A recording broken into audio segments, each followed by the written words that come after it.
రాష్ట్ర నాగపుల ఉద్రిక్తతలు కొనసాగుతూనే ఉన్నాయి.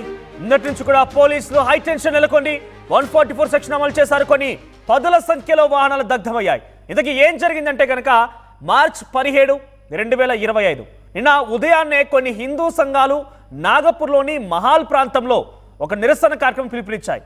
దాంట్లో ఏంటి ఆ నిరసన కార్యక్రమం గల ముఖ్య కారణం అనంటే సంభాజీనగర్లో ఉన్నటువంటి ఔరంగజేబ్ సంబంధించినటువంటి మసీద్ ఆ యొక్క సమాధిని ఔరంగజేబ్ సమాధిని అక్కడి నుంచి తొలగించాలని చెప్పి డిమాండ్ చేస్తూ నినాదాలు చేశారు, ఆందోళన చేపట్టారు, నిరసన వ్యక్తం చేశారు.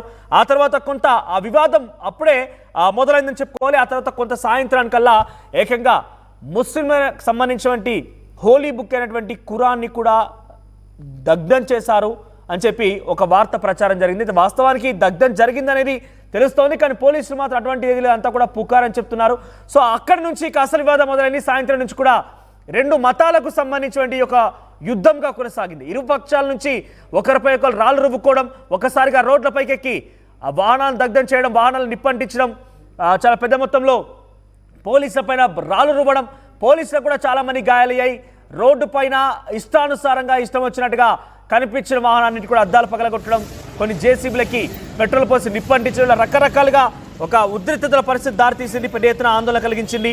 ఔరంగజేబ్ మసీదుని కూల్చివేయడం చెప్పి ఉదయాన్నే నిరసన వ్యక్తం చేయడం, సాయంత్రానికల్లా ఇంతటి పరిస్థితి దారితీయడం, రెండు మతాల మధ్య ఒక్కసారిగా అగ్గిరాజుకోవడం అనేది చాలా ఉద్రిక్తతలు దారితీసింది.